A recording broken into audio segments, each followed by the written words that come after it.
처음에는 깜짝 놀라는 듯 했지만 이내 머리를 제 어깨에 기대며 조용히 있었습니다. 그 신호를 받아들이며 저는 조심스럽게 그녀의 얼굴을 잡고 키스를 시도했습니다. 처음에는 머뭇거리던 그녀도 점차 열정적으로 응하며 제 감정에 답해 주었습니다. 서로의 입술이 맞닿고 체온이 가까워질수록 저도 모르게 더욱 대담해졌습니다. 그녀도 제 손길에 반응하며 조금씩 몸을 맡기기 시작했습니다. 술 기운에 용기가 더해지자 저는 그녀를 테이블 위로 살며시 눕혔고 천천히 그녀의 옷을 살짝 올렸습니다. 예상했던 대로 그녀의 몸매는 완벽했습니다. 제 손이 그녀의 허리를 감싸고 피부를 따라 미끄러지듯 움직일 때마다 그녀는 작은 신음을 흘렸습니다. 처형은 눈을 감은 채 제 손길을 받아들이며 서서히 긴장을 풀어갔습니다. 저는 한순간도 놓치고 싶지 않아 천천히 그녀의 몸을 탐색하며 입맞춤을 이어갔습니다. 그녀의 숨소리가 점점 깊어지고 체온이 더욱 뜨거워질 때쯤 그녀도 저를 감싸 안으며 적극적으로 반응하기 시작했습니다.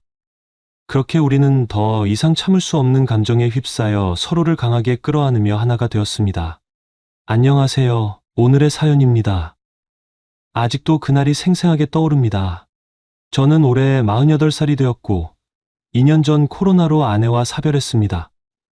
원래부터 몸이 좋지 않았던 아내였지만 코로나에 감염된 뒤 회복하지 못하고 세상을 떠났지요. 저와 아내는 대학 커플이었습니다. 대학 졸업 직후 첫 아이가 생긴 덕분에 서둘러 결혼식을 올렸고 그 이후로도 참 많은 일들을 함께 겪었습니다.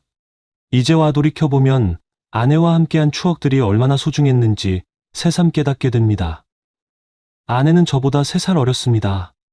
제게 있어 아내는 빛 같은 존재였어요. 항상 상냥하고 웃을 때면 눈이 반달 모양으로 변하고 눈동자가 반짝반짝 빛나던 사람이었지요. 아내는 다른 사람들에게도 늘 다정했습니다. 아내와 처음 만난 건 제가 대학 2학년을 복학하고 나서였습니다. 군 복무를 마치고 학교로 돌아온 직후였는데 어쩌다 보니 관심이 생긴 선택 과목에 공개 수업을 한번 들어가 보게 되었어요. 늘 다니던 전공 수업 말고 다른 과 수업도 한번 구경해보고 싶어서였죠. 그 수업에서 저는 처음으로 아내를 보았습니다. 실제로 그때는 저 사람 대체 누구지 하는 호기심 반, 설렘 반이 뒤섞여 있었어요. 머리카락을 말아 올린 상태였는데 커다란 눈이 특히 눈에 띄었고 왠지 모르게 따뜻한 인상을 주는 학생이었습니다. 수업이 끝나고 나니 제 머릿속엔 온통 그 낯선 여자 생각뿐이었죠. 그래서 같이 수업을 듣던 다른 학생들에게 혹시 저 학생이 누군지 아느냐, 원래 어떤 과에 있었느냐 하고 물어봤는데 그때 들은 이야기가 원래 다른 과였는데 전과를 해서 이번 학기부터 이 과 수업을 듣고 있다는 것이었습니다. 전과를 할 정도면 자기 진로나 공부에 대한 생각이 확고한 사람이겠구나, 대단하네 라고 막연히 생각하며 그녀가 더욱 궁금해졌습니다. 그런데 그 호기심을 어떻게든 행동으로 옮기고 싶었어요. 사실 저는 그 무렵 집안 사정도 좋지 않고 알바를 여러 개 뛰어야 겨우 생활비를 충당하는 형편이었습니다. 게다가 막 복학한 터라 학교에는 친구들도 많이 없고 동아리 활동도 잠시 접은 상태였죠. 그럼에도 불구하고 이상하게 용기가 나더군요. 젊음의 패기였는지 아니면 단번에 사랑에 빠졌다고 느꼈던 감정 때문인지 저는 그냥 그녀에게 안녕하세요. 저 혹시 이 수업 계속 들으시나요? 라며 용감하게 말을 걸었습니다. 물론 처음에는 별다른 대답을 듣지 못했어요. 아내도 저를 경계했는지 네, 듣긴 하는데 왜요? 하는 식으로 의아해하더라고요.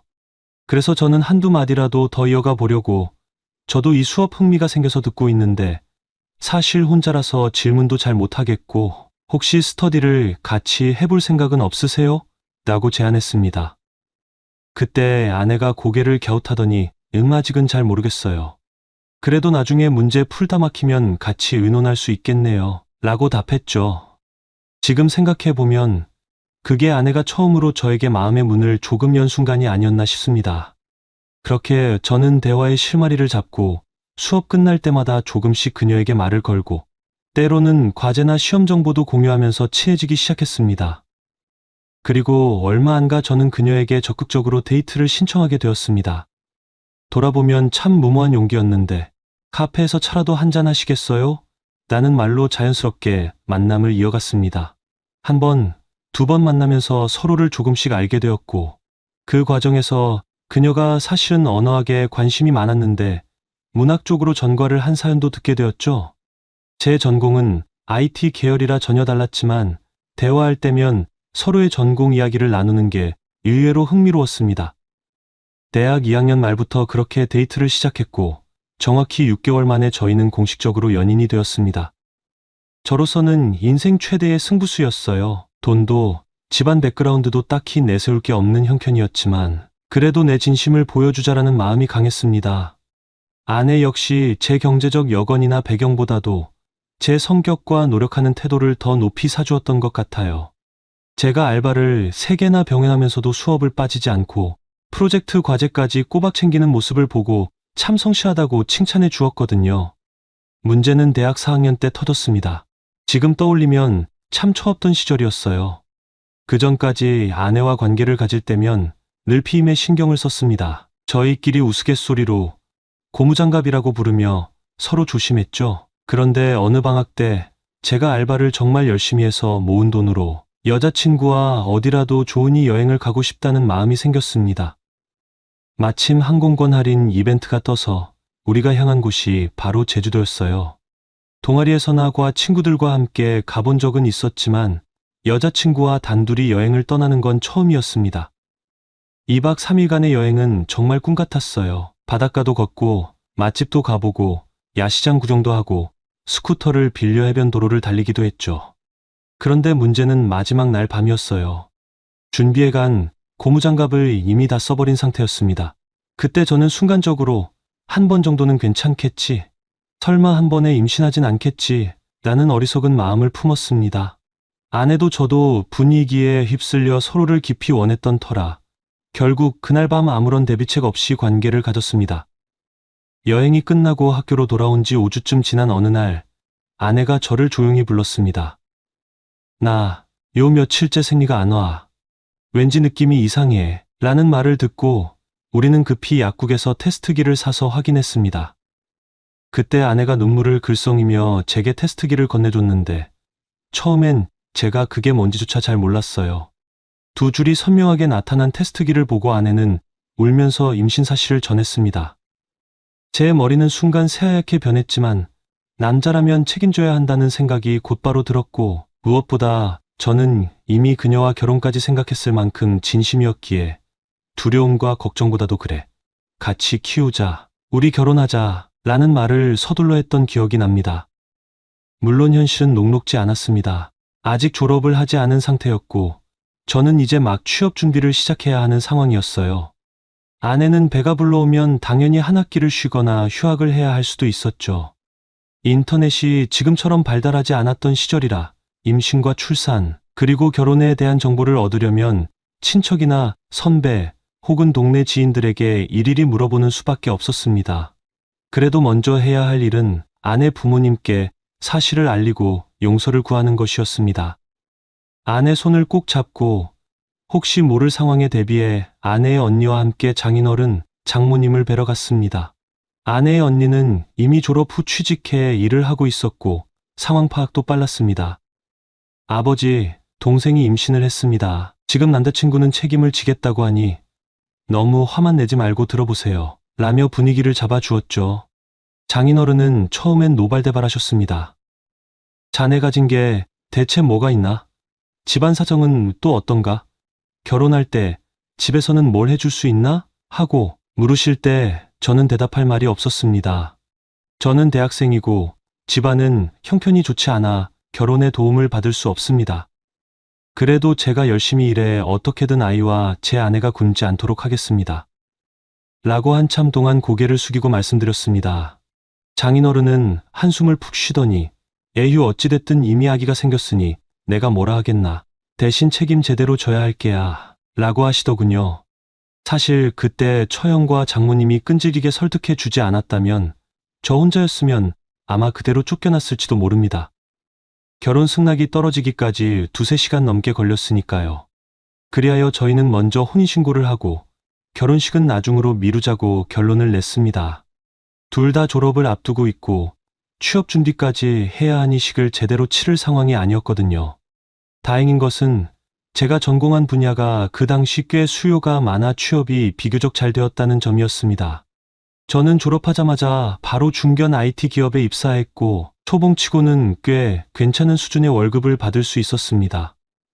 그 덕분에 작은 원룸이라도 얻어서 쉬운 살림을 시작할 수 있었습니다. 그러나 아내는 출산으로 몸이 힘든 상태에서도 포기하지 않겠다며 계속 공부를 이어갔습니다.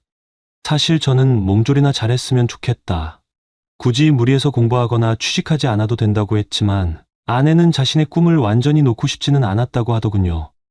이 부분은 나중에 많이 고마우면서도 한편으로 미안한 마음이 들었습니다.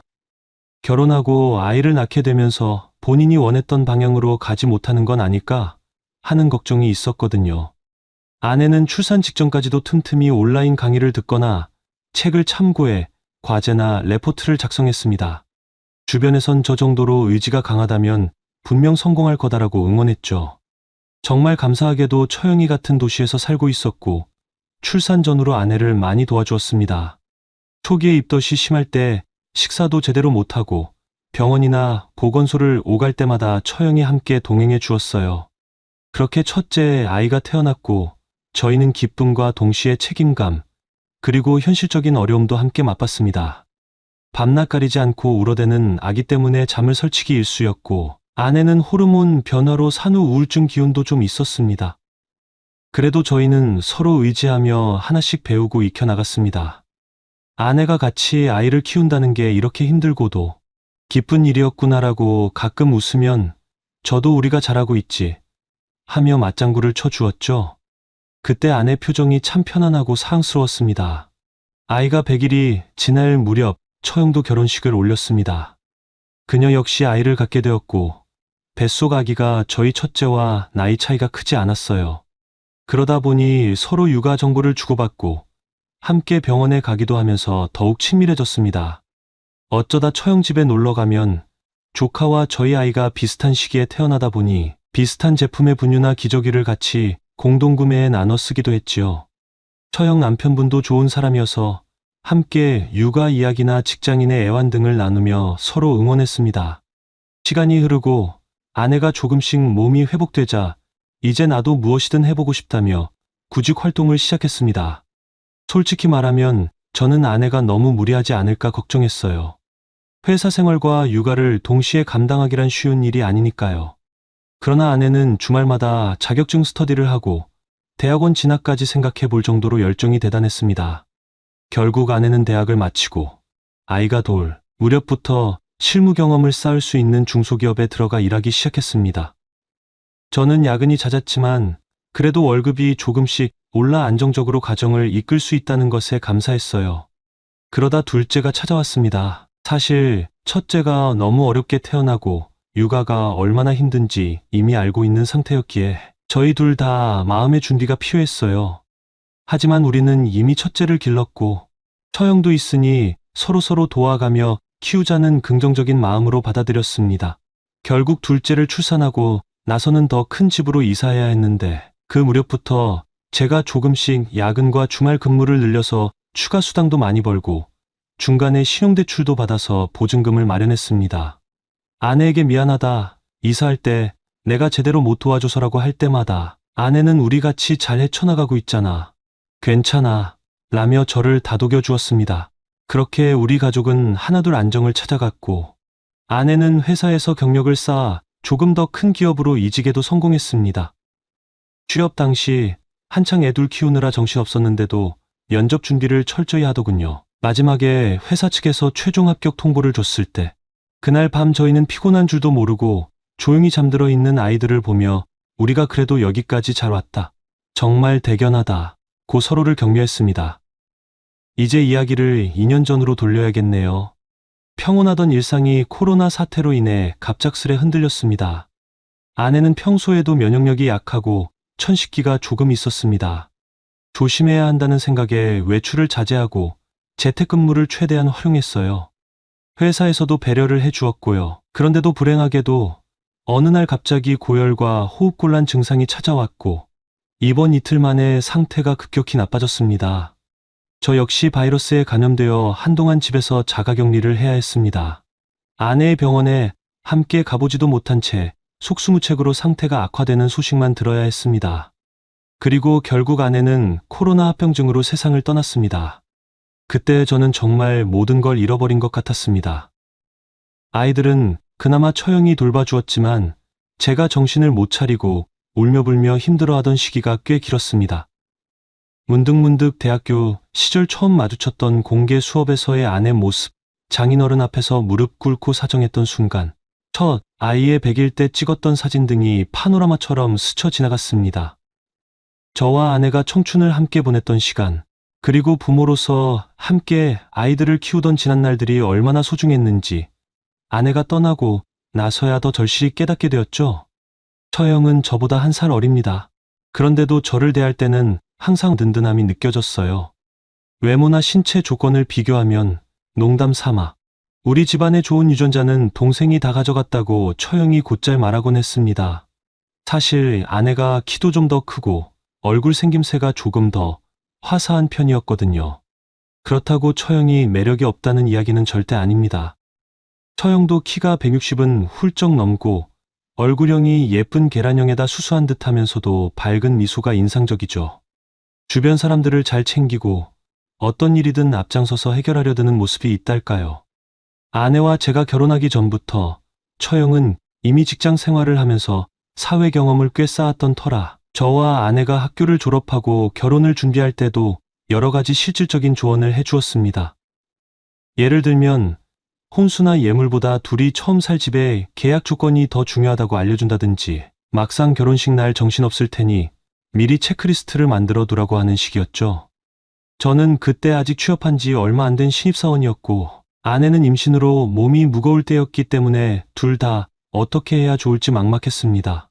그런 상황에서 처형이 세세하게 도와준 덕분에 저희가 큰 불편 없이 결혼 생활을 시작할 수 있었습니다. 아내가 첫째를 임신했을 때 저는 회사에 적응하느라 야근도 잦았고 신경 쓸 것이 정말 많았습니다. 물론 아내 곁을 지켜주고 싶었지만 현실은 녹록지 않았죠. 집안일을 도와주고 싶어도 체력도 시간도 달렸습니다. 그때 처형이 가끔 집에 들러서 임산부가 너무 배달 음식만 먹으면 안 된다며 직접 끓인 미역국이나 영양, 반찬 등을 챙겨주곤 했습니다. 심지어 장을 봐 와서 냉장고까지 정리해주고 갔던 기억이 납니다.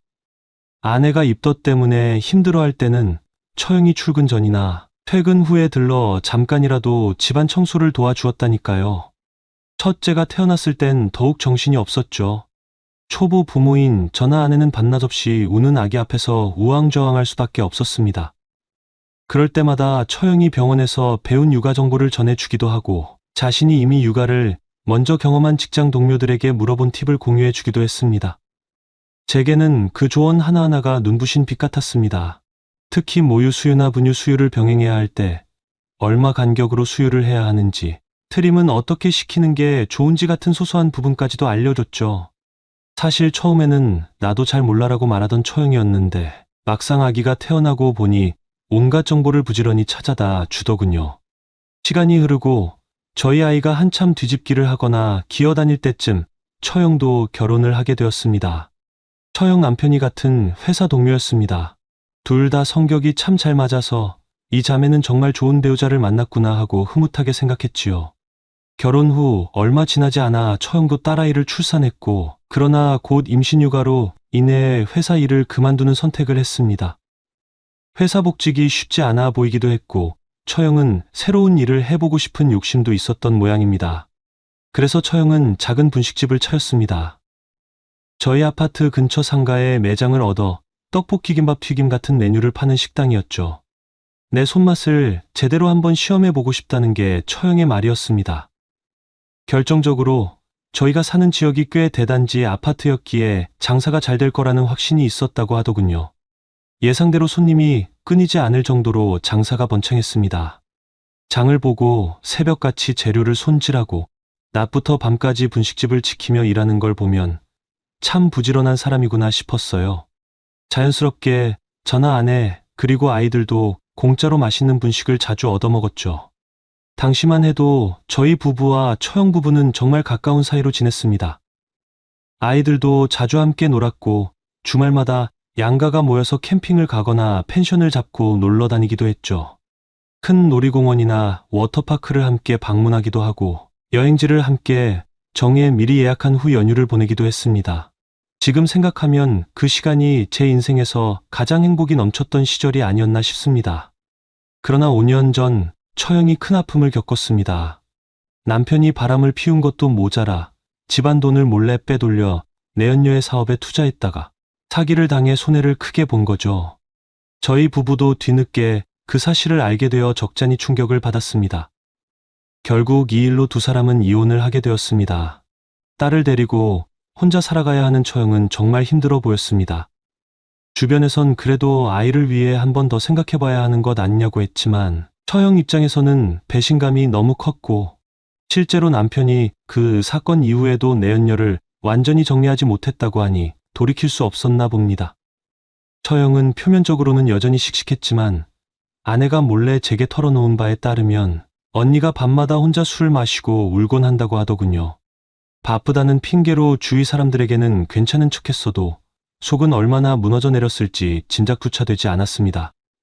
그래도 우리 부부가 처형에게 힘들면 언제든 말해라. 필요한 건 무엇이든 도와주겠다고 다독인 덕분인지 처형은 분식집을 계속 꾸려나가며 조금씩 마음을 추스른 듯 했습니다. 아내가 세상을 떠난 지 벌써 2년이 지났습니다. 코로나 사태로 한순간에 그녀가 제 곁에서 사라졌다는 사실이 지금도 가슴 한구석을 후벼팝니다. 원래부터 몸이 좋지 않았고 기저질환이 있었던 아내였기에 바이러스 감염 이후 폐렴합병증이 급격히 악화되었습니다. 하지만 설마 그렇게 빨리 떠나게 될 줄은 정말 꿈에도 몰랐습니다. 당시 저는 격리된 상태여서 그녀 곁에 있어 주지 못했죠. 그녀는 마지막 순간 얼마나 두려웠을까, 얼마나 우리 가족을 그리워했을까 하는 생각만 하면 잠도 제대로 오지 않고 술로 밤을 지새우는 날도 잦아졌습니다.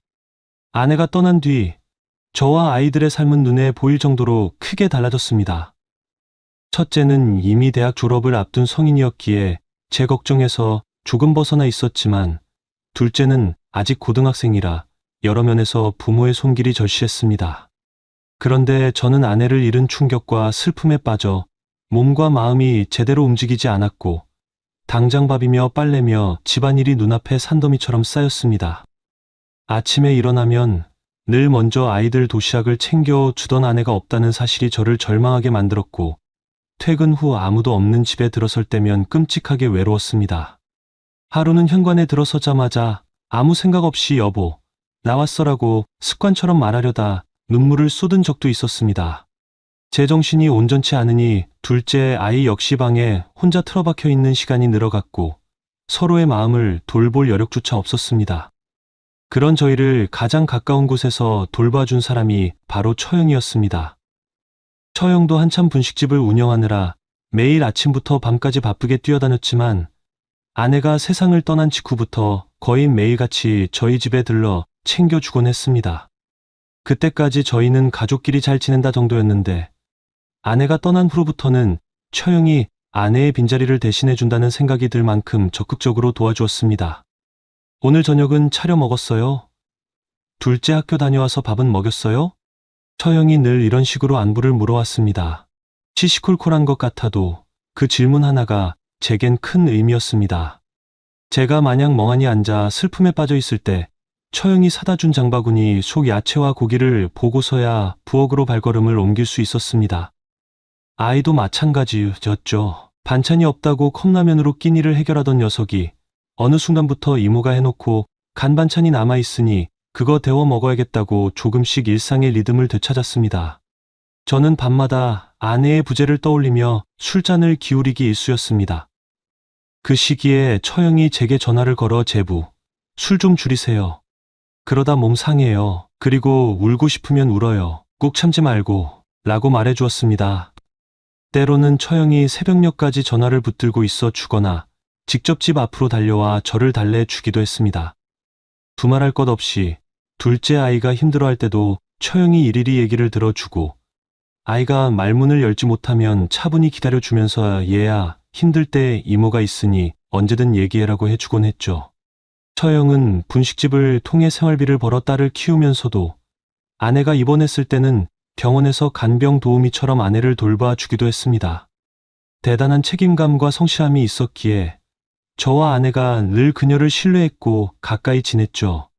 하지만 아내가 세상을 떠난 이후로 저와 처형의 관계는 이전보다 훨씬 개인적이고 밀접한 방향으로 발전했습니다. 아내가 떠난 직후 저는 잠도 제대로 못 잤습니다. 자정 무렵 침대에 누워도 눈만 감으면 아내의 모습이 떠올라 가슴이 미어졌습니다. 마지막 순간 그녀는 얼마나 두려웠을까? 내가 옆에 있었으면 조금이라도 안심할 수 있었을 텐데 하는 후회와 자책감이 저를 짓눌렀고 결국 저는 술 없이는 버티기 어려웠습니다.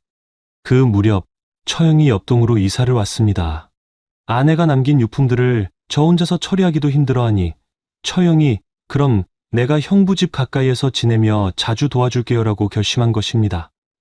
실제로 옆동에 살게 되자 처형은 하루가 멀다 하고 저희 집 문을 두드려 반찬 좀 만들어 왔는데 형부랑 둘째가 같이 먹어요라거나 오늘 내가 빨래 좀 돌려놓고 갈게요 하며 살림을 챙겨주었습니다.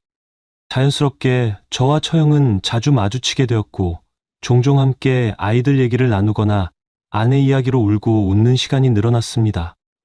둘째 아이가 방 안에서 혼자 떨어져 지내는 시간이 길어질 때면 처형이 같이 밥 먹자고 문을 두드려 아이를 식탁으로 나오게 만들었습니다. 또 어느 날은 처형이 퇴근 후에 분식집 문을 일찍 닫고 와서 저와 둘째를 위해 직접 카레를 만들어 주기도 했습니다. 저 역시 처형이 무리하는 건 아닌지 종종 걱정했습니다. 내가 처형에게 부담을 주는 건 아닐까 싶어서 괜히 민망할 때도 많았죠. 그러나 그녀는 남 돕는 것도 아니고 제부랑 조카들이잖아요. 가족끼리는 힘든 거 있을 때 도와야죠. 라며 오히려 담담하게 말했습니다. 이런 대화가 오갈수록 저와 처형 사이에는 말로 설명하기 어려운 정서적 유대가 깊어졌습니다. 아내가 세상을 떠난 지 1년이 되는 날을 앞두고 저는 감당하기 힘들 정도로 마음이 무거웠습니다. 아직도 아내가 떠났다는 사실이 실감나지 않았거든요. 아이들도 한동안 우울감에 빠져 있는 상태였습니다. 그 무렵 처형이 먼저 일주기에 간단히 식사를 마련하고 가족들이 모여 아내를 추억하는 시간을 가지면 어때요? 라고 제안했습니다. 사실 저는 일주기 행사조차 엄두가 나지 않았는데 처형은 스사 메뉴부터 추모 영상 제작까지 전부 계획해뒀습니다. 그날 작은 가족 모임에서 아내의 사진을 보며 서로 추억을 나눌 때 저는 처음으로 아내가 정말 떠났구나 하고 실감했습니다. 그리고 그 자리를 준비해준 처형에게 눈물로 고맙다고 인사를 전했죠. 그리고 아내의 첫 번째 기일이 되었습니다. 아이들이 너무 기분이 무거우니 우리 같이 지내자고 했어요. 그리고 그날 저는 평소 씩씩하고 강인한 모습을 보이던 처형의 진짜 모습을 보게 되었습니다. 그날 밤 우리는 조용히 아내를 떠올리며 시간을 보냈습니다. 둘째가 엄마 생각난다고 울었고 저희들도 마음이 좋지 않았어요. 그래도 처형이 둘째를 다독여주며 분위기를 추슬러 주었고 그렇게 하루가 저물어 갔습니다. 밤이 늦어지자 각자 방으로 향해 잠을 청했지요. 저도 술 기운에 잠이 들었는데 새벽에 목이 말라 깨어났습니다. 물을 마시러 나가려는데 처형의 방에서 작은 소리가 들렸습니다. 저는 궁금한 마음에 조용히 그녀의 방 앞으로 다가갔죠. 문 앞에서 귀를 대고 들어보니 그녀가 울고 있는 소리가 들렸습니다. 그리고 아내의 목소리도 희미하게 들려왔습니다. 곰곰이 들어보니 예전에 우리가 가족 여행을 갔을 때 찍었던 영상을 보고 있는 듯했습니다. 화면 속에서 밝게 웃으며 장난치던 아내의 모습이 떠올랐습니다. 처형은 그 영상을 보며 하염없이 울고 있었어요. 그리고 혼자 중얼거리는 소리가 들렸습니다. 그제야 저는 그녀가 잃은 것이 무엇인지 깨달았습니다. 저는 아내와 한 가족으로 지낸 지 20여 년밖에 되지 않았지만 처형은 아내와 40여 년을 함께한 가족이었습니다. 어쩌면 저보다도 더 큰 상실감을 느끼고 있었을지도 모릅니다. 저는 조용히 뒷걸음질 쳐 나왔고 그녀가 이 모습을 다른 사람에게 보이고 싶지 않을 것 같아 아무것도 모르는 척하기로 했습니다. 고등학생인 둘째는 엄마가 없는 현실을 부정하듯 한동안 학교 수업을 빼먹고 PC방에서 시간을 보내는 등 눈에 띄게 반항을 했습니다. 한 번은 심하게 늦게 귀가해서 제가 화를 내며 문 앞에서 소리를 질렀죠. 그런데 뜻밖에도 아이가 문을 꽝 닫고 나가버리니 도무지 어찌해야 할지 모르겠더군요. 그때 또 처형이 개입해 아이에게 전화를 걸어 차분히 대화를 시도했습니다. 내 마음이 어떤지 이모도 알 것 같아. 이모도 한때는 모든 게 무너진 것 같았어. 그래도 이렇게 도망치면 내가 가장 힘들어질 뿐이야. 라는 말로 아이를 달랬고, 결국 몇 시간 뒤 둘째가 다시 집으로 돌아와 제게 조심스럽게 사과했습니다.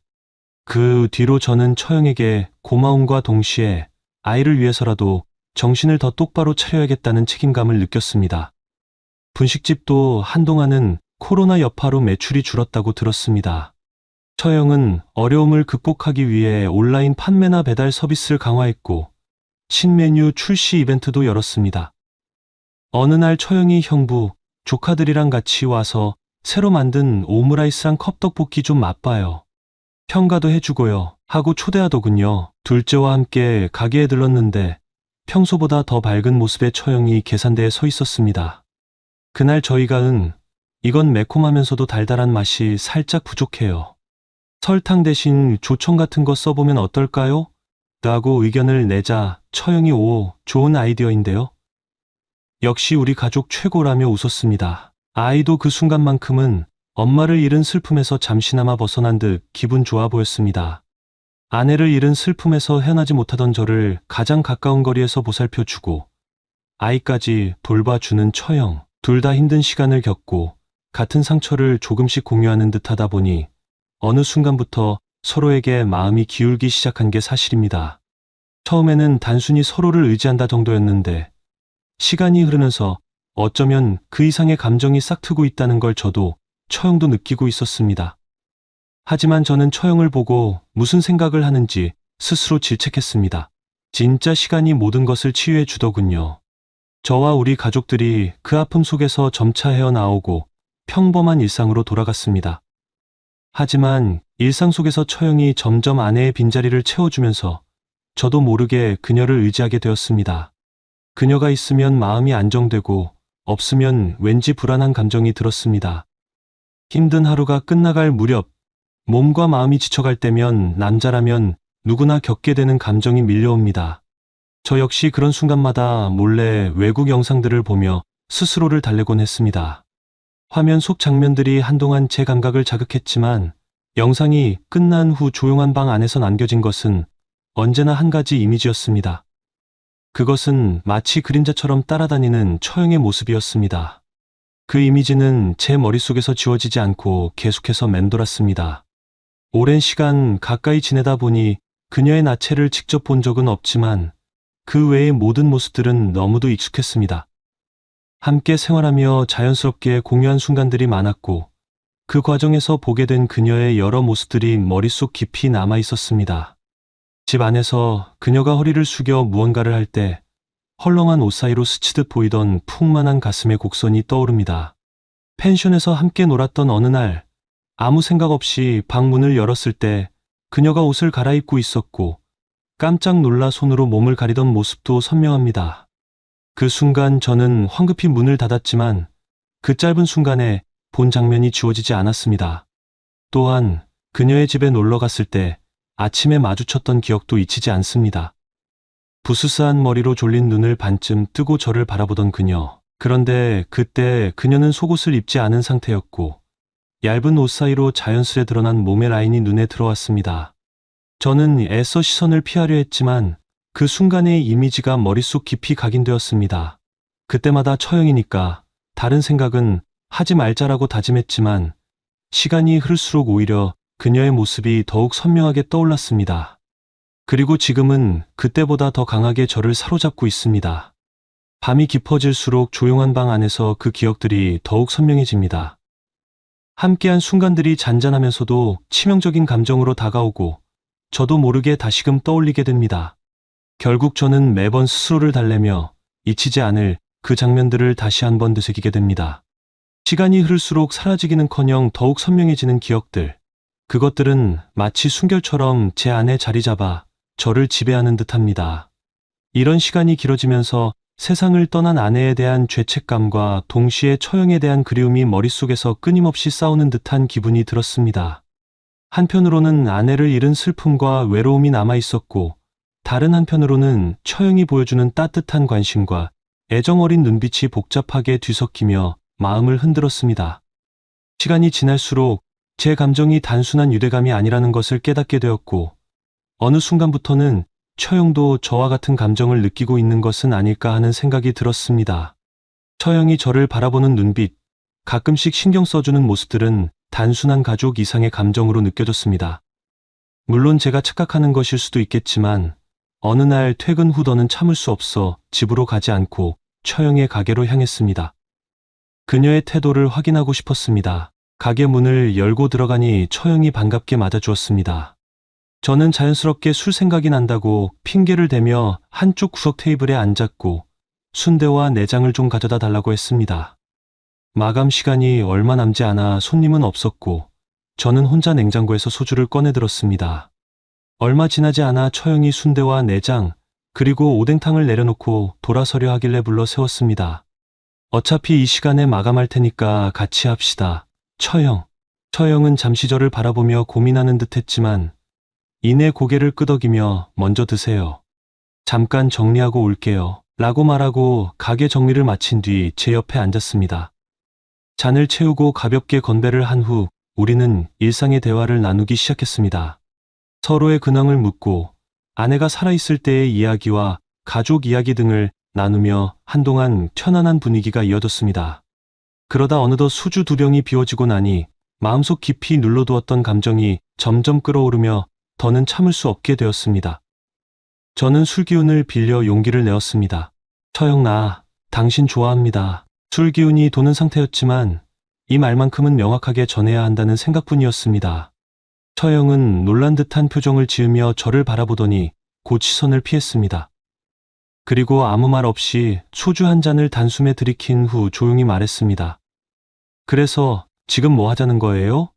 그 말에 저는 순간 멍해졌습니다. 내가 착각했나 보다 싶은 생각이 들었고 너무 창피한 나머지 얼른 자리를 피하고 싶었습니다. 미안합니다. 처형. 황급히 일어나 도망치려는 순간 처형이 제 손을 붙잡았습니다. 좋아해서 어떻게 하고 싶은데요? 순간 머릿속이 하얘졌습니다. 그녀의 눈을 바라보며 진심을 담아 답했습니다. 같이 있고 싶습니다. 그 말과 동시에 그녀를 덥석 끌어안았습니다. 처음에는 깜짝 놀라는 듯 했지만 이내 머리를 제 어깨에 기대며 조용히 있었습니다. 그 신호를 받아들이며 저는 조심스럽게 그녀의 얼굴을 잡고 키스를 시도했습니다. 처음에는 머뭇거리던 그녀도 점차 열정적으로 응하며 제 감정에 답해 주었습니다. 서로의 입술이 맞닿고 체온이 가까워질수록 저도 모르게 더욱 대담해졌습니다. 그녀도 제 손길에 반응하며 조금씩 몸을 맡기기 시작했습니다. 술 기운에 용기가 더해지자 저는 그녀를 테이블 위로 살며시 눕혔고 천천히 그녀의 옷을 살짝 올렸습니다. 예상했던 대로 그녀의 몸매는 완벽했습니다. 제 손이 그녀의 허리를 감싸고 피부를 따라 미끄러지듯 움직일 때마다 그녀는 작은 신음을 흘렸습니다. 처형은 눈을 감은 채 제 손길을 받아들이며 서서히 긴장을 풀어갔습니다. 저는 한순간도 놓치고 싶지 않아 천천히 그녀의 몸을 탐색하며 입맞춤을 이어갔습니다. 그녀의 숨소리가 점점 깊어지고 체온이 더욱 뜨거워질 때쯤 그녀도 저를 감싸 안으며 적극적으로 반응하기 시작했습니다. 그렇게 우리는 더 이상 참을 수 없는 감정에 휩싸여 서로를 강하게 끌어안으며 하나가 되었습니다. 모든 황홀한 시간이 끝나고 정신을 차리고 보니 2시간이나 흘러 있었습니다. 가게 안은 조용했고 우리는 천천히 몸을 추스르며 함께 가게를 정리했습니다. 그리고 서로 말없이 집으로 향했습니다. 집으로 가는 길, 현실이 밀려오면서 복잡한 감정이 밀려왔습니다. 둘의 마음이 서로를 향해 있다는 것은 분명했지만 아이들의 생각, 가족과 친지, 지인들의 시선이 걱정되었습니다. 우리의 관계가 밝혀지면 나보다도 처형에게 더 큰 부담이 될 것은 명백했기 때문입니다. 그 후 우리는 비밀스럽게 관계를 유지하기로 했습니다. 서로의 상처와 외로움을 달래기 위해 때로는 처형의 집에서, 때로는 모텔에서, 때로는 가게에서 혹은 제 자동차 안에서 우리는 매번 서로에게 약속한 뜻처럼 열정을 쏟아부었습니다. 처형의 집에서는 평소와 다른 특별한 시간이 흘렀습니다. 조용한 오후, 창문으로 들어오는 부드러운 햇살과 은은한 향초 냄새가 어우러진 거실에서 우리는 커피 한 잔을 나누며 담담한 이야기를 시작했습니다. 그러나 시간이 흐르면서 두 사람 사이에 피어오른 감정은 말 그대로 고요한 폭풍처럼 몰아쳤습니다. 거실 한켠에 마련된 소파 위에서 서로의 눈빛이 마주치는 순간 저는 조심스레 손을 내밀어 처형의 얼굴을 어루만졌습니다. 그녀 역시 미소로 응답하며 가까이 다가왔고 두 사람의 숨결이 하나로 섞이자 잔잔한 대화는 잊혀지고 서로에 대한 갈망이 한껏 커져만 갔습니다. 그날 오후 처형의 집 안에서는 오랜 상처가 녹아내리는 듯한 부드러운 키스와 포옹이 오갔고 그 모든 순간이 서로의 마음을 더욱 단단하게 이어주었습니다. 또한 우리는 모텔에서도 만남을 이어갔습니다. 외부의 시선으로부터 완전히 벗어난 어두운 복도와 은밀한 객실 문 너머에서 우리는 마치 세상과 단절된 듯한 프라이빗한 공간에서 사랑을 나누었습니다. 모텔의 조명이 흐릿하게 비추는 침대 위에서 서로의 온기가 차곡차곡 쌓여가는 느낌은 마치 잃어버린 시간의 조각들을 되찾는 듯했습니다. 침대 시트 위에 남은 부드러운 촉감과 침묵 속에 서로의 숨소리가 들려오는 그 순간마다 저는 처형의 아픈 기억과 제 슬픔이 조금씩 씻겨 내려가는 것을 느꼈습니다. 그날 밤 모텔 방 안에서는 달콤한 키스와 부드러운 손길이 서로의 몸을 탐닉하며 우리가 잊고 지내던 순수한 열정과 사랑의 기쁨을 다시 한번 일깨워 주었습니다. 또 다른 만남의 장소는 처형의 가게였습니다. 사람들의 시선이 닿지 않는 늦은 밤, 가게 안은 조용한 정적에 휩싸여 있었습니다. 우리는 남몰래 창고 근처의 한 구석에서 하기로 했습니다. 어둡고 적막한 그 공간에서 서로에 대한 갈망은 더욱 진하게 피어났습니다.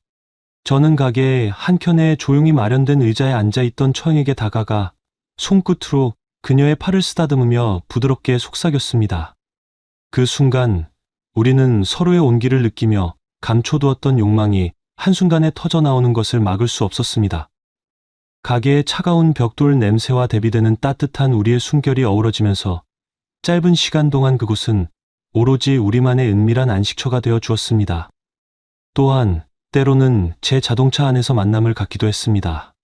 도심의 한적한 골목이나 밤거리를 달리는 차 안은 마치 도시의 소음과 불빛 속에서 숨겨진 작은 세계와 같았습니다. 자동차 시트에 기대어 서로의 체온을 느끼며 가로등 불빛 아래서 이루어지는 키스와 포옹은 말로 표현하기 어려운 은밀한 낭만을 선사하였습니다. 차창 밖으로 스쳐 지나가는 도시의 풍경은 순간 잊혀지고 우리 둘만의 시간이 영원히 지속되는 듯한 착각에 빠지게 만들었습니다. 그 안에서 우리는 서로의 아픔을 위로하며 단 한순간이라도 현실의 무게를 잊고 온전히 사랑에 빠져들 수 있었습니다. 이렇듯 우리는 다양한 장소에서 서로의 열정을 나누며 단순한 육체적 만남을 넘어 마음 깊은 곳의 상처를 어루만지는 특별한 시간을 보냈습니다. 때로는 처형의 집에서 잔잔한 음악과 함께 오붓하게 사랑을 속삭였고, 때로는 모텔에서 세상 모든 소란스러움을 잊은 채 순수한 욕망에 몸을 맡겼습니다. 가게의 조용한 한켠에서는 서로의 존재만이 전부인 듯한 은밀한 만남을 즐겼으며, 제 자동차 안에서는 도시의 불빛 아래에서만 느낄 수 있는 짜릿한 자유를 만끽하였습니다. 그녀는 자신이 이혼한 후 오랜 시간 동안 마음 한구석이 텅 비어 있었다고 말씀하셨습니다. 나 역시 아내가 떠난 후 홀로 지낸 시간들이 너무 길어 공허함에 빠져 있었기에 서로에게서 위안을 얻는 일이 마치 필연처럼 느껴졌습니다. 서로에 대한 미안한 감정과 슬픔이 겹쳐 있었지만 그 속에서 우리는 서로의 상처를 조금이나마 어루만지며 다시 살아갈 힘을 얻고자 했습니다. 처형은 하늘에서 우리를 축복해 준다면 이렇게라도 서로를 위로할 수 있지 않을까요? 라는 말로 우리만의 믿음을 나누었고, 저는 그 말에 깊이 공감하며 우리의 사랑을 더욱 단단하게 만들었습니다. 어느 날 처형은 조용한 목소리로 말했습니다. 이 상태로 지내는 것도 나쁘지 않은 것 같아요. 저 역시 고개를 끄덕이며 동의하였습니다. 우리가 언제까지 이렇게 지낼지는 알 수 없지만 당분간은 누구에게도 말하지 않고 은밀하게 서로의 상처를 감싸 안으며 하루하루를 살아가기로 약속했습니다. 시간이 흐를수록 우리는 서로에게 더 깊이 빠져들었습니다. 아무도 모르는 우리의 관계가 영원히 감춰질 수 있을까? 언젠가 사람들이 알아채는 순간이 올 수도 있지 않을까? 혹여라도 아이들이 우리가 나누는 감정을 이해하지 못한다면 어떻게 해야 할까?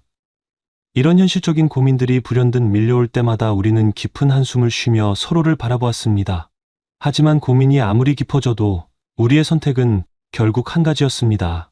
시간이 흐르는 대로 서로를 사랑하며 의지하자. 서로가 있는 이 순간이 가장 소중하고 가장 진실되다고 믿었기 때문입니다. 우리는 언제까지 이렇게 지낼지 모릅니다. 언젠가 우리 사이의 관계가 밝혀지는 날이 올지도 모릅니다. 하지만 그때까지 우리는 이 사랑을 비밀스럽게 지켜나갈 것입니다. 서로의 존재에 기대며 서로의 따뜻한 온기에 의지하며 우리는 오늘도 사랑을 이어갑니다. 그 사랑이 우리에게 더 큰 아픔이 아닌 조금이라도 위로가 되어 주기를 바라면서 오늘의 사연은 여기까지입니다. 재미있게 보셨다면 구독, 좋아요, 알림 설정 부탁드립니다. 감사합니다.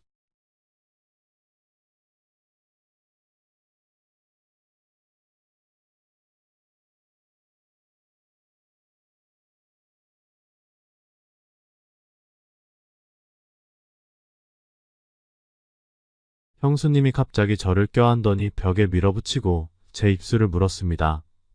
약간 아팠지만 더 강한 쾌감이 느껴졌습니다. 놀라서 눈을 크게 뜨고 상황을 이해한 후 저는 형수님을 껴안고 주도권을 잡았습니다. 여자를 처음 키스해본 저는 서툴기 짝이 없었지만 형수님은 도망가지 않았습니다. 어두운 복도에서 형수님의 따뜻한 체온에 저는 거의 폭발할 것 같았습니다. 단순한 키스에 만족할 수 없었던 저는 빠르게 열쇠를 꺼내 문을 열고 형수님을 소파로 옮겼습니다. 안녕하세요. 저와 형은 어릴 적 부모님께서 사고로 일찍 돌아가셔서 할머니 손에서 자랐고 그마저도 할머니가 제 나이 11살 때 노안으로 돌아가시면서 우리는 고아가 되었습니다. 형은 저보다 8살 많았고 대학 진학을 포기하고 19살부터 저를 먹여 살리려고 생업에 뛰어들었습니다.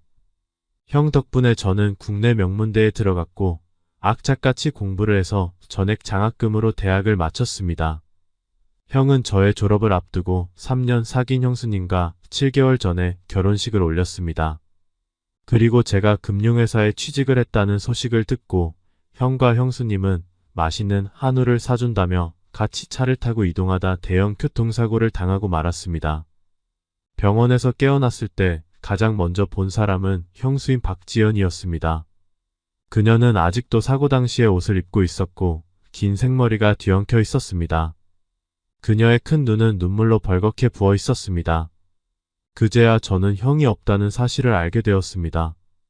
형이 위기 순간 우리를 보호하려고 핸들을 꺾어서 형수님은 타박상 정도만 입었고 저는 다리가 골절됐고 척추에 충격을 가해서 의사 말로는 빠르면 반년 정도는 지나야 회복될 수 있다고 했습니다. 만약 상처가 감염되면 상황이 더 나빠질 수 있다고 했죠. 부모님이 일찍 돌아가시고 왕래하는 친척도 없었습니다. 사실 저는 형이 키워준 것이나 다름없는데 이제 형마저도 떠나버렸습니다. 형수님은 큰 슬픔 속에서도 장례를 치르고 저를 돌봐주느라 바빴습니다.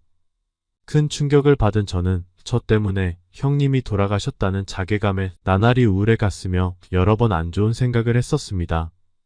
형수님은 이런 저를 보며 분노했고 정신 차리라고 뺨을 세게 때렸습니다. 너의 형이 이러려고 너를 살렸니? 너의 형이 지금 너의 모습을 보면 얼마나 가슴 아파할 줄 아니? 네가 잘 살아야지 그래야 네 형이. 형수님은 끝내 말을 멈추고 밖으로 나갔습니다. 저는 형수님의 눈물 글썽이는 모습을 보며 정신 차리기로 했습니다. 형수님이 저를 원망하지 않는 것만 해도 다행인데 매일 다양한 국을 끓여주고 음식도 만들어주셨습니다. 처음에 제가 전혀 움직일 수 없을 때는 매일 제 몸을 닦아주셨죠. 형수님이 따뜻한 수건을 들고 제 몸을 닦아주실 때 그녀의 빨개진 귀를 보고 저는 숨을 참고 천장을 바라보며 아무렇지 않은 척했습니다. 나중에 제가 조금 회복되었을 때 의사 선생님은 벽을 짚고 복도를 천천히 걸으라고 하셨습니다. 형수님은 운동 시간이 될 때마다 제게 운동하라고 침대 옆에 오셔서 힘없는 어깨로 저를 지탱하며 한 걸음 한 걸음 옮겨주셨습니다. 어느 날 운동 시간이 되었는데도 형수님이 오지 않아서 저는 스스로 일어나 보기로 했습니다. 몇 번 자세를 바꿔가며 힘을 주다 드디어 일어설 수 있었죠. 폭도를 천천히 걸으며 땀이 나기 시작했습니다.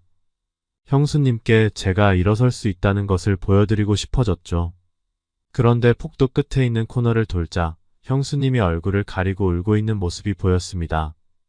그 후 전화가 울렸고 대화를 통해 형수님이 왜 슬퍼하는지 알게 되었습니다. 형수님은 저를 돌보느라 자주 휴가를 내셨고 그로 인해 회사에서 해고된 것이었습니다. 형수님의 떨리는 어깨를 보면서 저는 말로 표현할 수 없는 감정을 느꼈습니다. 4개월이 좀 넘었을 때 형수님은 저의 고집에 이기지 못해 재퇴원을 허락해 주셨습니다. 저는 빨리 걸을 수 있게 되길 원했고 빨리 일을 해서 돈을 벌고 싶었습니다.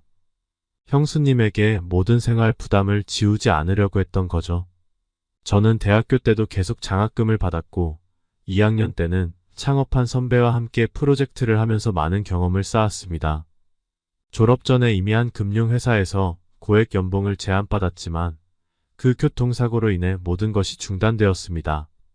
집에 돌아간 첫날 밤 저는 이미 잠이 들었지만 갑자기 소변이 마려워 형수님을 불러 도움을 청하려고 했습니다. 그런데 화장실에서 물 흐르는 소리가 들렸습니다. 형수님은 저녁에 이미 샤워를 하셨는데 왜 밤에 또 씻고 있는지 의아했습니다. 생각하던 중 물소리 속에서 형수님의 불안한 목소리가 섞여 들렸습니다. 그제서야 형수님이 무엇을 하고 있는지 깨달은 저는 잠이 확 달아났습니다. 스스로에게 형수님도 겨우 26살의 젊은 여자라는 사실을 되새기며 욕망을 억제하기 어려웠을 거라고 이해하려 했습니다. 우리 집은 옛날 24평 아파트라 화장실이 한 개밖에 없었습니다. 저는 다시 방으로 들어갔고 잠시 후 형수님이 나오는 소리가 들렸습니다. 애써 잠을 청하려 했지만 소변이 점점 더 마려워졌습니다. 참다 결국 형수님을 부를 수밖에 없었죠. 형수님은 제가 깨어있는 것을 예상하지 못한 듯 깜짝 놀라셨고 얼굴에 약간의 홍조가 돌았습니다. 약간 당황한 듯한 표정으로 왜 그러냐고 물었을 때 저는 아무것도 모르는 척하며 화장실에 가고 싶다고 말했습니다. 형수님은 미소 지으며 한숨 돌린 듯 저를 부축해 화장실로 데려갔습니다. 막 샤워한 뒤라 바닥이 미끄러우니까 조심해라고 말씀하시며 문을 닫고 나가셨습니다. 저는 손잡이를 잡고 화장실에 서 있었지만 통증 때문에 소변을 볼 수 없었습니다. 화장실의 수증기는 아직 다 날아가지 않았고 세면대 위에는 형수님이 정리하지 않은 옷과 클렌징 폼, 바디워시 등이 있었습니다. 그 옷들을 바라보며 갑자기 심장이 빨리 뛰고 숨이 가빠졌습니다. 세면대 쪽으로 조심스럽게 다가갔습니다. 방금 수술한 다리라 극심한 고통을 느껴야 정상인데 그 순간은 통증이 하나도 느껴지지 않았습니다. 그 옷은 아이보리색의 롱드레스로 저녁 식사 후 형수님이 갈아입은 옷이었습니다. 그 원피스는 아직 따뜻한 온기를 머금고 있었습니다. 저는 처음 형수님을 만났을 때의 장면이 떠올랐습니다. 그날도 롱드레스를 입고 있었지만 그 드레스는 그녀의 몸이 아니라 우리 집 거실 바닥에 있었습니다. 저는 서울 출신이고 대학도 집이랑 지하철 20분 거리에 있기에 통학을 했습니다. 대학교 1학년 때의 어느 날 몸이 좋지 않아 오후 수업을 듣지 않고 집으로 갔습니다. 집은 옛날 집이라 열쇠로 여는 구조였는데 현관문을 여는 순간 거실 바닥에 흩어져 있는 아이보리의 롱 드레스가 눈에 띄었습니다. 그 옆에는 검은 금속 버클의 가방과 크리스탈 샌들이 어질러져 있었고 그것들은 살짝 열린 침실문까지 이어져 있었습니다. 그 순간 전에 형이 전화로 애매하게 말했던 회사의 예쁜 여직원하고 썸을 탄다는 말이 생각났고 형이 드디어 그녀와 연애를 시작한 것이라고 추측했습니다. 사실 저는 가정 환경 때문에 연애에 큰 관심이 없었지만 지금 눈앞에 펼쳐진 이 장면은 전혀 다른 충격을 주었습니다. 저는 이 광경을 더 이상 봐서는 안 된다고 생각했지만 발을 뗄 수가 없었습니다. 결국 저는 한참 뒤에 둘이 일을 마치고 나오려는 걸 보고 허겁지겁 도망쳤고 여름방학이 돼서야 형이 그녀를 데리고 와서 식당에서 식사를 했습니다.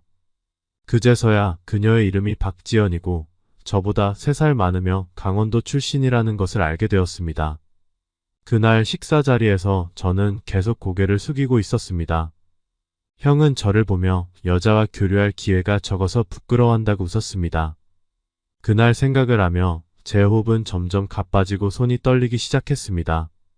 천천히 세면대 위에 롱 드레스를 집어들었는데 시간이 많이 흘렀는지 그 감촉이 더 생생하게 다가왔습니다. 그때 형수님이 문을 두드리며 무슨 일이 있느냐고 물었습니다.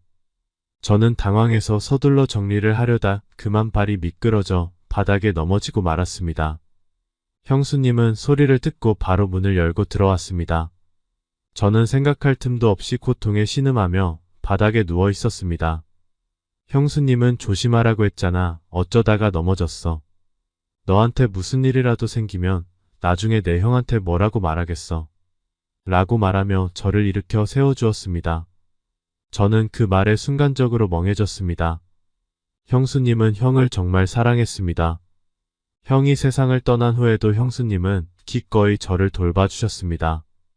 저는 이 상황이 너무나도 난처하고 당황스러웠습니다. 저는 어색함을 감추기 위해 고통스러워 말을 못하는 척할 수밖에 없었습니다. 형수님은 그런 저를 보고 눈물이 나려 했고 급히 저를 부축해 병원으로 향했습니다. 다행히 큰 문제는 없었지만 입원해서 치료를 받아야 했습니다. 퇴원 후 저는 겨우 혼자 걸을 수 있게 되었지만 의사들은 아직도 많은 휴식을 취하라고 했습니다. 특히 사람이 많이 모이는 곳은 피하라고 했죠. 형수님은 다시 직업을 구하셨는데 이번에는 보험회사에서 일하게 되었습니다. 그곳은 성과 압박이 컸고 형수님은 매일 아침 일찍 나가서 늦게 들어왔습니다. 부모님이 남긴 이 아파트는 40년 된 구축석다리 아파트로 우리 집은 6층인데 엘리베이터가 없어서 저는 아직 자유롭게 계단을 오르내릴 수 없었습니다. 그래서 대부분의 시간을 집에서 보냈고 집안일을 깨끗하게 해놓았습니다. 형수님이 좋아하는 요리도 여러 가지 배웠습니다. 5월 25일은 형수님의 생일이었지만 형수님은 기억하지 못하는 듯 했습니다. 아침 출근 전 제가 저녁에 일찍 올 수 있냐고 물었더니 형수님은 잠시 생각하다가 그럴 수 있을 것 같다고 했습니다. 형수님이 나간 후 저는 바로 인근 마트 어플로 장을 보고 생일 케이크를 주문했습니다. 형수님은 원주에서 대학을 다니고 졸업 후 직장에서 형을 만났습니다. 올해 형은 없지만 제가 형수님의 생일을 챙겨드리고 싶었습니다. 저녁 6시가 되어 저는 식탁에 앉아 형수님을 기다렸습니다. 폭도에서 들리는 발소리에 귀를 기울이며 기대하고 또 실망했습니다. 7시가 되었을 때 더 이상 참을 수 없어서 형수님에게 전화를 걸었지만 휴대폰은 꺼져 있었습니다. 저는 순간 불안해졌습니다. 그동안 걷는 것이 많이 나아졌지만 형수님은 계속해서 계단을 조심하라고 당부하셨습니다. 저는 형수님에게 또 다른 걱정을 끼치기 싫었지만 이 상황에서는 형수님이 무슨 일이 생긴 건 아닌지 걱정되었습니다. 콜택시를 부르고 외투를 입고 휴대폰을 들고 집을 나섰습니다. 계단을 내려가는 것이 느렸지만 조심스럽게 한 걸음씩 안전하게 내려갔습니다. 택시를 타고 먼저 형수님의 회사로 갔지만 건물 안은 깜깜했습니다.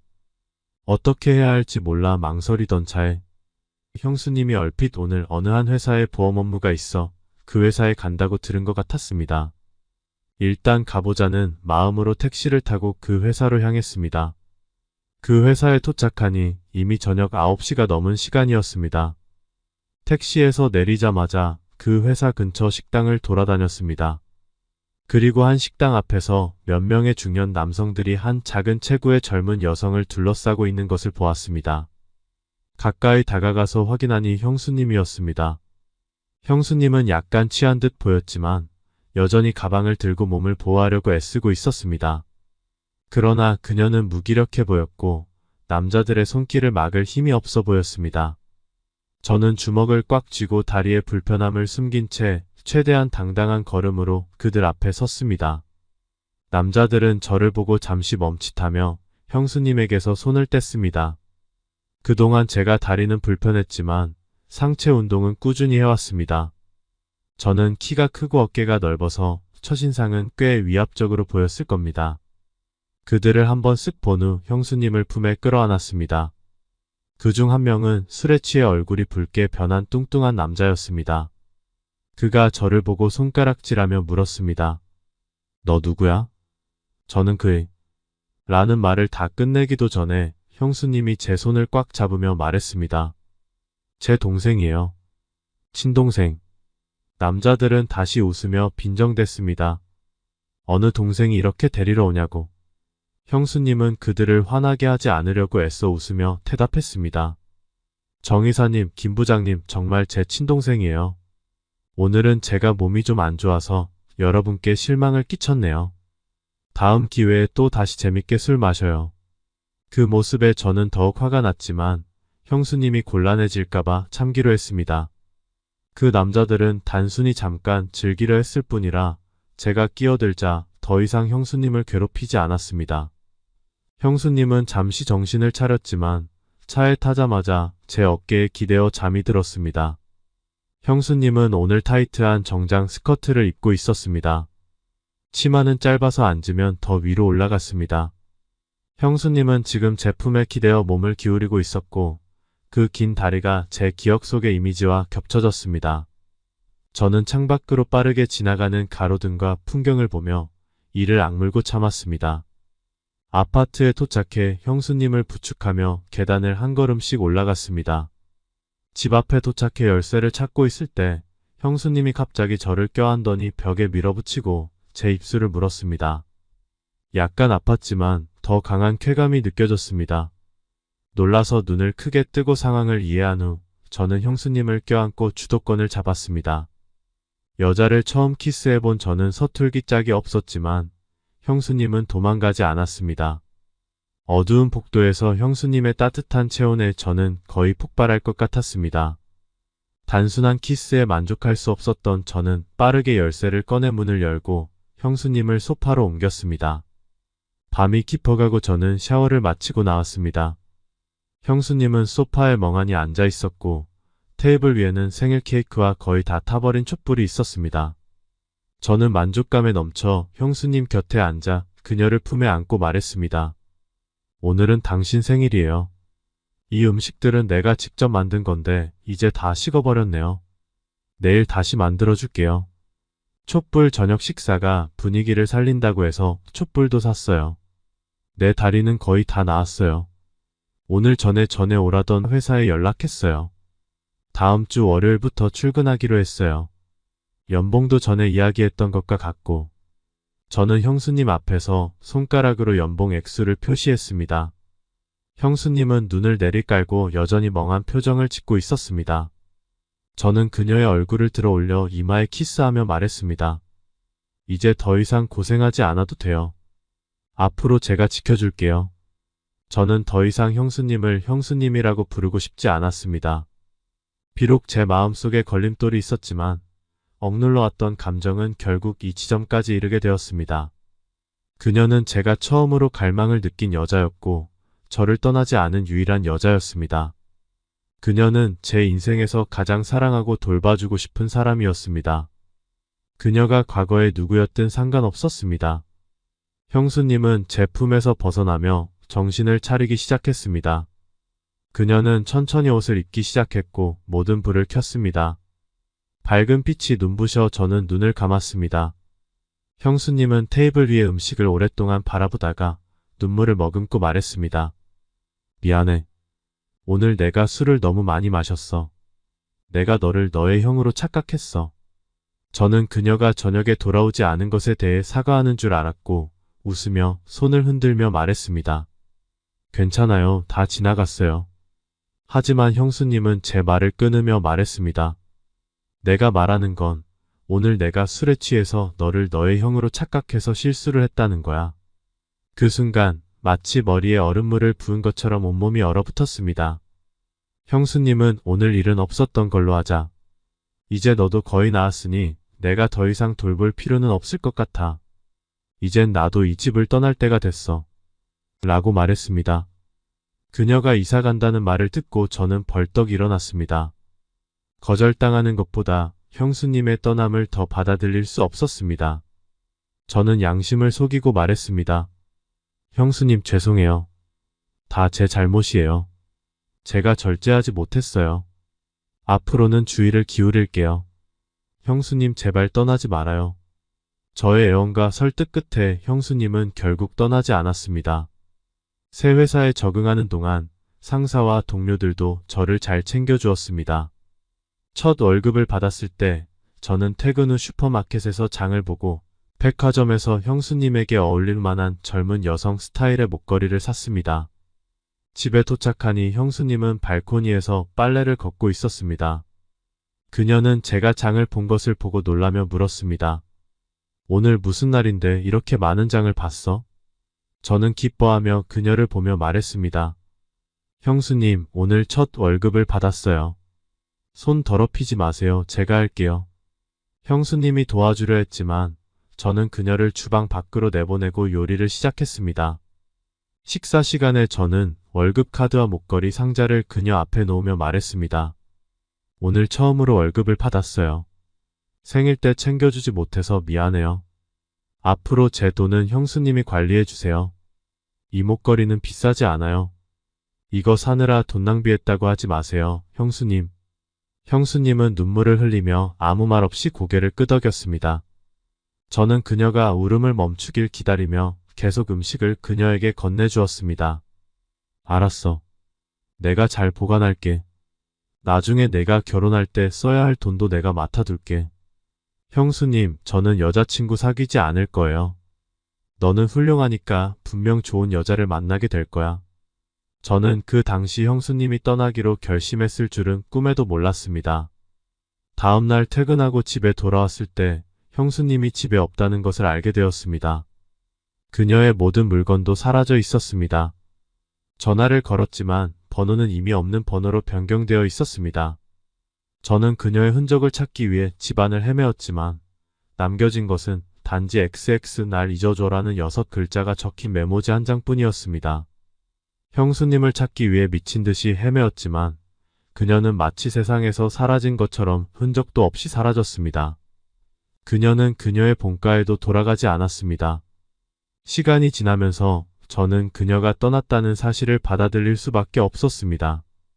그 후 저는 모든 에너지를 일에 쏟아부었습니다. 실적이 월등히 뛰어나다 보니 2년 만에 팀장 자리에 올랐고 1년 후에는 부서장로 승진했습니다. 연봉은 몇 배로 뛰었고 도심의 34평 아파트도 한 채 구입했습니다. 하지만 저는 여전히 이 오래된 24평짜리 집에 사는 것을 더 좋아했습니다. 이곳에는 제 어린 시절의 추억, 부모님과의 추억, 형과의 추억, 그리고 형수님과의 추억도 남아 있었습니다. 그날 밤 어두운 폭도에서 형수님이 발끝을 들어 키스하던 그 느낌을 잊을 수가 없었습니다. 형수님을 얻었던 그 순간의 기쁨은 아직도 마음 깊숙이 남아 있습니다. 그녀는 이 집을 위해 모든 것을 바쳤지만 아무것도 요구하지 않고 떠났습니다. 마치 우리 형제 곁에 와서 이 어려움을 함께 이겨내기 위해 존재했던 사람 같았습니다. 형수님은 참 좋은 사람이었습니다. 이 몇 년 동안 저는 여러 여자들과 사귀어 보려 했지만 그중 단 한 명만 제가 먼저 다가간 사람이었습니다. 그녀의 이름은 김채원이었고 우리 회사의 영업사원으로 지원했을 때 처음 만났습니다. 그녀는 긴 생머리에 옅은 화장을 하고 있었는데 순간 형수님인 줄 착각했습니다. 그리고 저는 그녀에게 시선을 빼앗겼습니다. 그녀가 저를 힐끔 쳐다볼 때 그 눈빛은 순수하고 청초하며 약간의 수줍음도 느껴졌습니다. 저는 그녀를 우리 팀에 남기기로 했고 그녀는 저의 팀원이 되었습니다. 그녀의 업무 능력은 그다지 뛰어나지 않았지만 저는 그녀에게 반복적으로 설명해주는 것도 전혀 귀찮지 않았습니다. 그녀에게는 나 자신도 놀랄 정도의 인내심을 발휘할 수 있었습니다. 정규직으로 전환되었을 때 김채원은 저에게 감사의 메시지를 보냈고 저녁 식사에 초대했습니다. 저는 흔쾌히 응했습니다. 그날 저녁 그녀는 아이보리색의 롱드레스를 입고 있었는데 목선이 깊게 파이고 허리 양쪽에 트임이 있는 디자인이었습니다.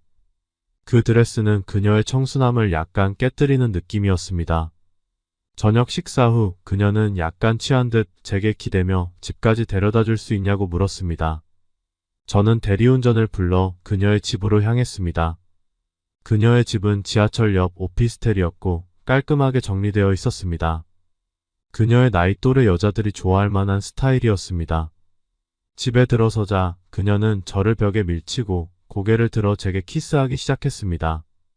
한편으로는 제 셔츠 단추를 풀기 시작했는데 그 손길이 매우 능숙했습니다. 저는 그녀에게 물었습니다. 콘돔 있니? 그녀는 모호하게 제 목을 살짝 깨물며 그녀가 피임약을 먹을 수 있다고 말했습니다. 그 순간 저는 흥미가 거의 사라졌습니다. 그녀가 천천히 제 앞에 무릎을 꿇으려 할 때 저는 그녀의 손을 잡고 일으켰습니다. 미안해, 오늘은 내가 술을 너무 많이 마셨어. 그렇게 말하며 그녀의 당황한 눈빛을 뒤로하고 셔츠 단추를 채우고 차 열쇠를 집어들고 떠났습니다. 이후 김채원은 몇 번 더 저를 찾았지만 제가 냉담하게 대하자 더 이상 찾아오지 않았습니다. 그녀는 형수님보다 훨씬 영리하고 현실적이었습니다. 입사 1년 후 그녀는 이 회사를 발판으로 삼아 다른 회사로 이직했습니다. 그 후로 1년이 지나 저는 업무상 부산지사로 2달간 내려가야 했습니다. 저를 맞이한 매니저 이현수는 저와 같은 나이였고 부산에 먹고 놀 수 있는 장소들에 대해 잘 알고 있었습니다. 저녁 식사 후 그는 저를 고급 클럽으로 데려갔습니다. 그는 몇 명의 미녀들을 불러 선택하라고 했습니다. 둘을 골라서 카드 게임 하세요. 하지만 저는 흥미가 없어 좋은 술 몇 병을 주문하고는 술을 잘 마신다고 말했습니다. 그는 크게 웃으며 말했습니다. 잘 찾아오셨네요. 여기에는 좋은 술과 미녀가 가득하답니다. 그러면서 술 판매 매니저를 불러주겠다고 했습니다. 술을 소개하는 매니저로 형수님이 들어온 것입니다. 형수님은 슬릿이 깊게 파인 드레스를 입고 머리를 단정하게 올리고 깨끗한 화장을 하고 있었습니다. 그녀는 우아하고 세련되어 보였습니다. 형수님과 저는 서로를 보고 잠시 멍해졌습니다. 형수님은 재빨리 저의 시선을 피하며 다양한 양주를 소개하기 시작했습니다. 4년 만에 다시 본 형수님은 전혀 변하지 않았고 오히려 더 매력적이었습니다. 저는 그녀를 넋놓고 바라보았고 술의 이름들은 하나도 기억나지 않았습니다. 옆에 있던 이현수는 저의 이상한 반응을 눈치채고는 저와 형수님을 번갈아 보았습니다. 그는 제 귀에 대고 말했습니다. 여기 술을 소개하는 매니저는 손님을 접대하지 않습니다. 하지만 원하시면 제가 도와드릴 수 있습니다. 저는 고개를 저으며 말했습니다. 필요 없어요. 그건 그녀에게 모욕이 될 거예요. 그날 밤 저는 많은 술을 주문했습니다. 중간에 이현수가 화장실에 간 사이 형수님이 저에게 다가와 앉으며 술을 줄이라고 말했습니다. 그녀의 손을 잡아 가슴에 얹고 목이 메인 채로 물었습니다. 당신이 정말 나를 걱정하는 건가요? 정말 나를 신경 쓰는 건가요? 형수님의 눈은 붉어졌고 눈물이 뚝뚝 떨어졌습니다. 미안해. 저는 눈물이 핑 돌며 그녀를 끌어안고 말했습니다. 당신이 없는 동안 내가 어떻게 지냈는지 알아요? 당신이 떠난 후 내가 얼마나 힘들었는지 알아요? 형수님은 더 많이 울기 시작했습니다. 나와 함께 가요. 나와 결혼해요. 우리 함께해요. 형수님은 고개를 저으며 계속해서 싫다고 했습니다. 저는 그녀를 강제로 데리고 나와 택시에 태워 호텔로 데려갔습니다. 그날 밤 저는 술에 취해 난동을 부렸고 형수님은 밤새 울었습니다. 저는 그녀에게 돌아와서 저와 함께 살고 결혼하자고 말했지만 그녀는 거부했습니다. 결국 그녀는 아이와 함께 있어야 한다고 말했습니다. 아이라는 단어를 들었을 때 저는 멍해졌습니다. 형수님은 서울을 떠난 지 2년 후 재혼했다고 했습니다. 작년에 이혼했고 아들은 그녀와 함께 지낸다고 했습니다. 야근할 때는 함께 사는 좋은 친구가 아이를 돌봐준다고 했습니다. 형수와의 재회는 저를 깊은 좌절과 분노로 몰아넣었습니다. 마음속의 시기와 아픔, 심지어는 분노까지 느꼈습니다. 형수님이 왜 갑자기 낯선 사람과 결혼하고 그에게 아이를 낳아준 것인지 이해할 수 없었습니다. 이혼 후 혼자 아이를 키우는 삶을 선택한 그녀의 결정에 더욱 혼란스러웠습니다. 그 남자는 형수님에게 아무것도 주지 않았습니다. 그러나 그는 형수님과 법적으로 인정받는 부부였습니다.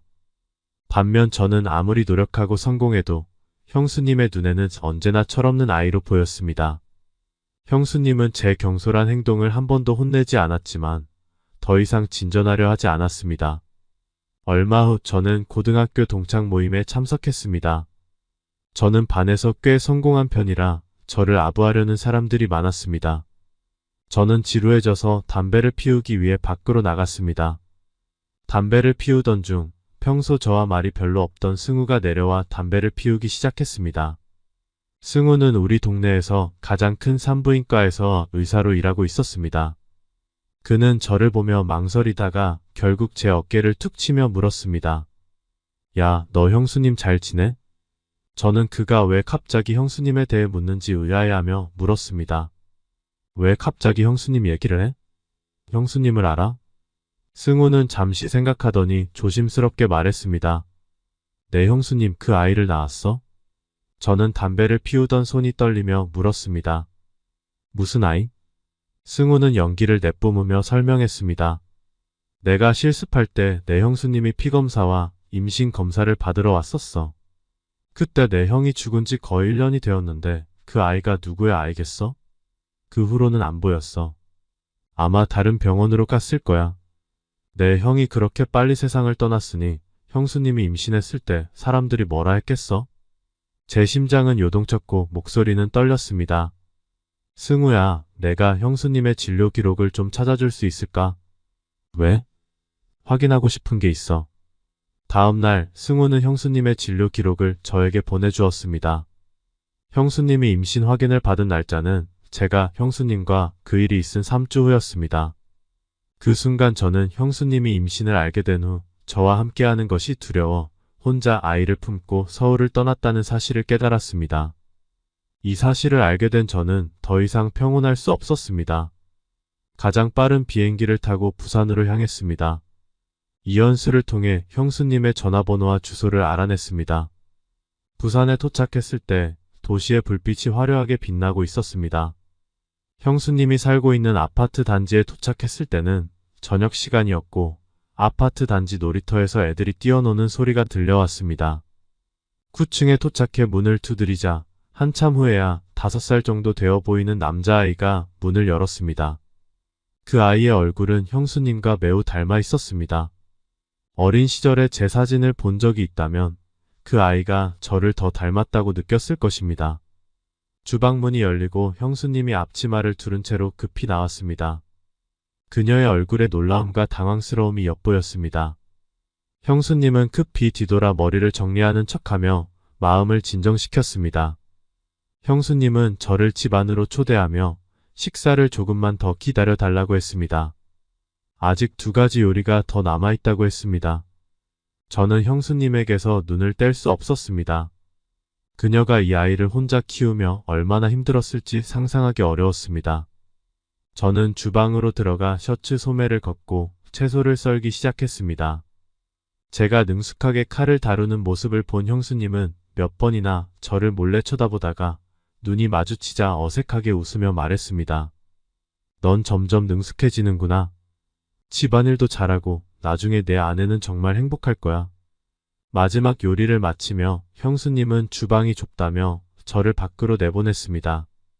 저는 거실로 가서 바닥에 널려있는 장난감들과 앉아있는 아이를 보았습니다. 그 순간 묘한 만족감이 밀려왔습니다. 낯설고 비현실적이지만 오랜만에 집 같은 느낌을 받았습니다.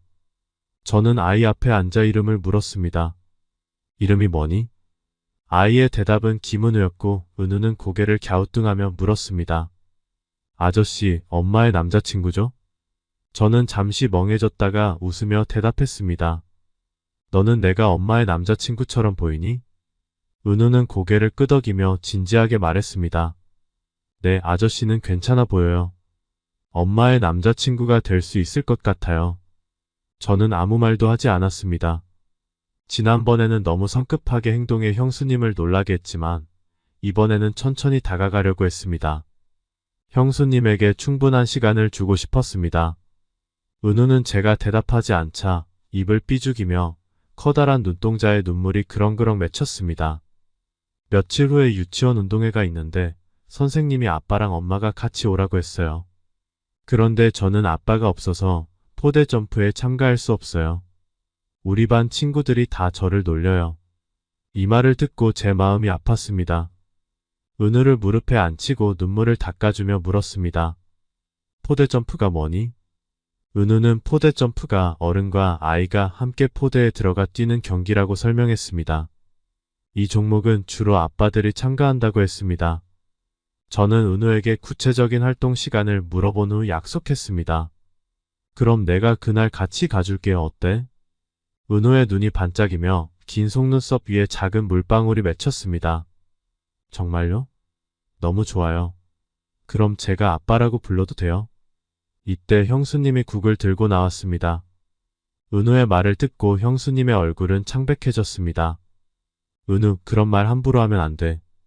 형수님의 엄한 목소리에 은우는 깜짝 놀라며 울음을 터뜨렸습니다. 나도 아빠가 필요해요.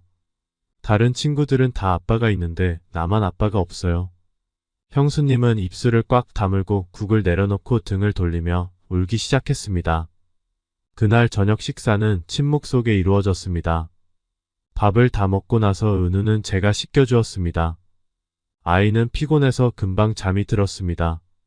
형수님은 여전히 주방에서 설거지를 하고 있었습니다. 저는 주방으로 들어가 그녀에게 다가가 손에 있는 접시를 받아들며 말했습니다. 내가 할게요. 형수님은 접시를 놓지 않고 고개를 숙인 채 저를 보지 않았습니다. 형수님, 은우를 씻기는 건 이제 저한테 맡겨요.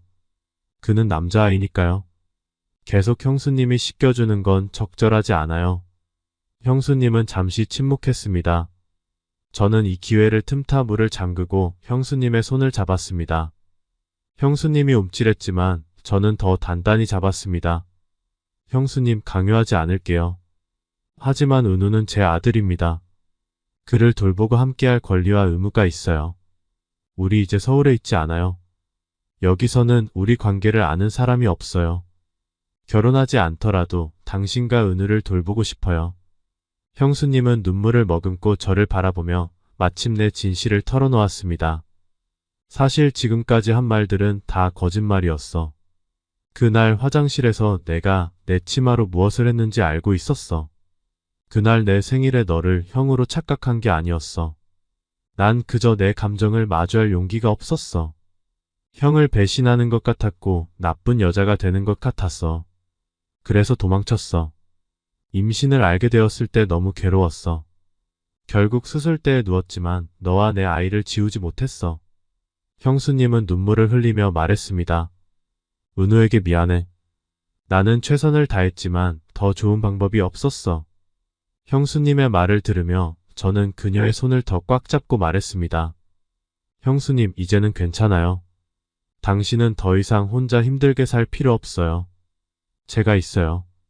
우리가 함께 할 수 있도록 해줘요. 그 후 저는 부산으로 이직을 했고 은우가 다니는 유치원 근처 고급 아파트를 하나 구입했습니다. 형수님은 제 지원을 받아 술집 매니저 일을 그만두고 화장품 가게를 열었습니다. 그녀의 생일에 저는 그녀에게 청혼했고 형수님은 눈물을 흘리며 승낙했습니다. 우리는 결혼식을 올리지 않았고 아무에게도 알리지 않았으며 은우와 함께 신혼여행을 갔습니다. 그리고 지금 해외로 이민 갈 준비를 하고 있습니다.